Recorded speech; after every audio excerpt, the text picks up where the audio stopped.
money cause you know I gotta win. Living in the booth, I ain't even gon' pretend. Started with $1 and a dream at the end of the day. Like I said, man, I don't need friends. Get to the money cause you know I gotta win. Living in the booth, I ain't even gon' pretend. Started with $1 and a dream at the end of the day. Like I said, man, riding the beat like she riding the wave. Trying to get money, I'm going to the stage. And good morning. How you guys doing? Today is Thursday. How you feeling, Milo? I'm feeling great. Great. The f did you eat this one? Why are you so great? I'm feeling great because I'm finishing off this motor. Look at him. I'm not gonna lie. I haven't seen him this happy. Usually he's mad all the time. He's smiling and whistling. What's up, Dio? Ready? Good. Just input Phoenix. I'll text you the address right now because he hasn't replied to me. But might as well just go get gas and get on the road. Enter Phoenix on your phone and hit the road. He's in it, Dio. My uncle's got to run to Phoenix to pick up some stuff for us. So, today's vlog is wrapping up this actual engine. So, episode 3 of building a 2,000 horsepower long block. Now, we're not trying to clickbait when we say 2,000 horsepower. This engine is capable of making 2,000. How long it would last, I don't know, with the factory liner. What do you think, Milo? I don't think it's going to last long because the wear and tear. Right. Not the actual liner. So I think just it's an alley seal, so it's not going to last like a sleeved engine. Yeah. So yeah, the objective is to be able to, they can make more power. We're not going to run this one. Will be 1800 is what it's going to be at its happy. Nah, about 1800. 18 on kill mode, but 16 to 1700 is normal life. If we're at a race, we got to crank it up. I'll feel okay making 1800. So we're wrapping that up. Milo's torquing the pan on this thing, but he stayed late and did his piston and rod installation, torqued everything. Filed all the rings. I was here for a little bit as he was doing it, but that shit takes forever, huh? Always. Yeah, I got patience for it. If you want it professionally done, it does. So, this vlog and a little bit of this. Rico's coming in from New York today with this staff. So he's also owns a shop in New York, and we're gonna teach them of how we do things so then they could be our spot in the tri-state area. Really excited to see this thing come together and go from there. We have 3 cars to tune tomorrow. Yeah, I can finish this engine, Milo, because tomorrow we got 3 cars to tune. We have a lot of work. A lot. Not complaining. Which is good, exactly.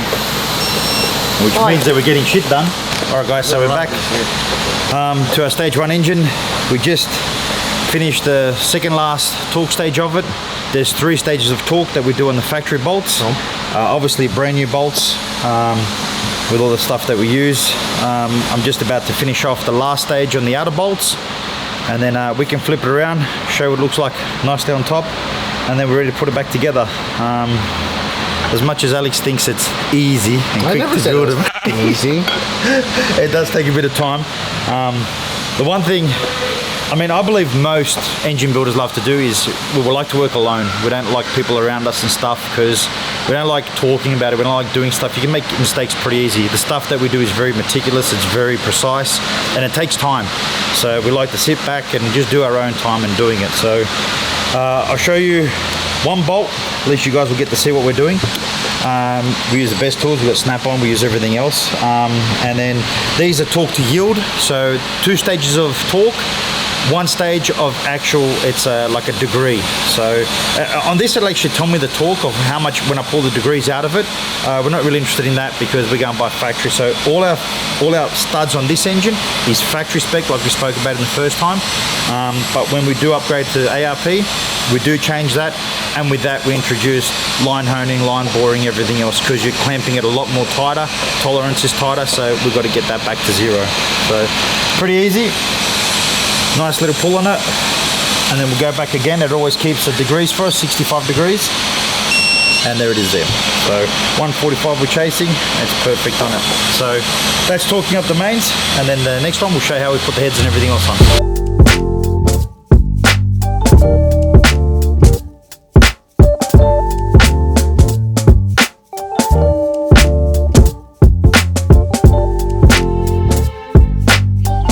So a lot of you guys probably that have our engines or, you know, seen around, I want to explain to you what the actual little colors on the bolts mean. A lot of people get to ask us, I've got these little, like a pink or a purple or whatever color it is that's on the bolts.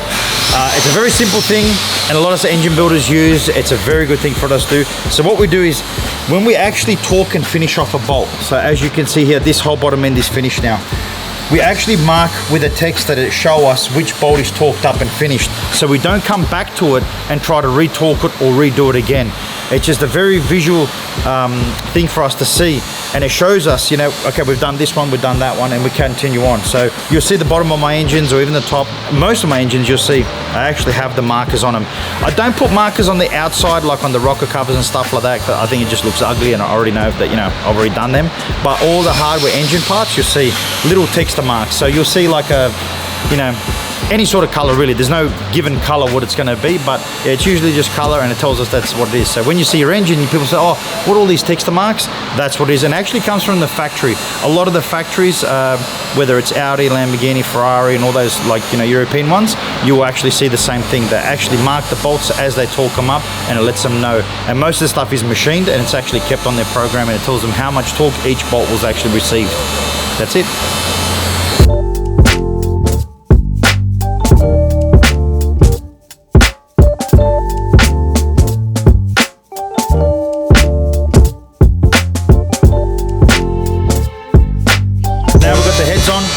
Got our main studs, everything's finished off. We use ARP head studs in our engines, so they're all done, nicely torqued. I just put the top cover off the cam now. I've set the camshaft in TDC. There's a nifty little tool that you can actually buy, and we have it. It's especially for the Audis and stuff, so it actually lines up the cam in TDC, and you need it because there's no pins, there's no locations for the actual camshaft, so it's actually specified off that, and that's how you do TDC. The bottom's got a special compartment where we put our bung in it, and that actually locks the engine up to TDC. How you doing, Mama? Good, good, good. How are you? I thought I could bug you really quick. He gets mad when I come over here. I just got to torque up the top, and that's pretty much it. So this side here, you can see. You can show them over here. From over here. So you can see the ARP. So these are our stage 1 ARP heads. We use 625 for our stage 2 and stage 3, so a bit of a different head stud. Our springs retainers are all the same, stage 1, stage 2. Stage 3 runs a double and a full custom spring as well, obviously for more power. But yeah, we're up to that stage now. We probably got another hour and a half. We'll finish this one off and then ship it off to the boys to start installing and doing it. And make some our power. Stage 1. Hopefully it makes some power. You built it. This motherfucker better make big power. It's a stage 1, mate. Stage 1. What's that supposed to mean? It means it's stage 1. It ain't gonna make big power. How much power you reckon? This should be good for about 1800. I mean 1800 horsepower. It's a factory block. That's more power than most shops make. But that's good. So we're up to that stage now. We'll get up to it, torque it up. Once it's finished, she's all good. We do complete overhaul of everything. I really want to mention that to everyone. So we do from the complete block overhaul to the complete head overhaul. Our stage 1 head, if you guys followed our series, you'll see how we've done the stage 1 head. It's fully blasted, new valves, everything inside of it. So should be a good engine. I'm pretty excited to see what it's going to make. I think it's going to go good, but you know, they say never count your never count your chickens before they hatch, or something like that. How do you Americans say? I don't know, that doesn't exist to me. I just send it and it works. Just send it. All right, our next video is going to be us sending it. That's it. All right, guys, I'll give you another ringer when we're all nearly complete and finished, and you can go through it then.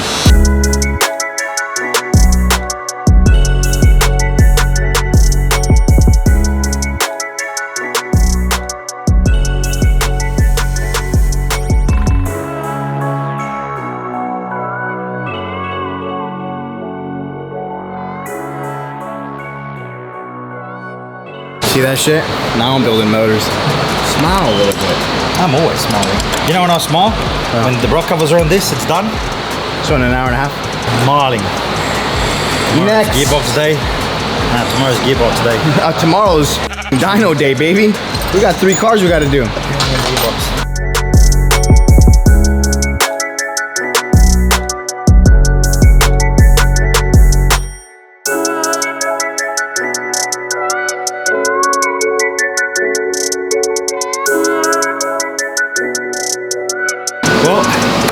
This is what it looks like all finished. We've spent the 2 days putting it together, measuring, clearancing. Now it's just ready for the accessories, injectors, oil cooler, pretty much all the electrics, and the boards will fit inside the car. We'll see how she goes. Should make some good power. We'll definitely keep you guys updated, and yeah, we'll see how this new Sheepey builds go. Keep up to date. Stage 2, stage 3. Hopefully we can go through and show you a lot more involved, intricate parts. Also the block's different. A couple of bits and pieces different, head studs, like we spoke earlier. But yeah, hopefully you guys enjoyed this, and hopefully it's been very informative for you guys. We'll see you next time.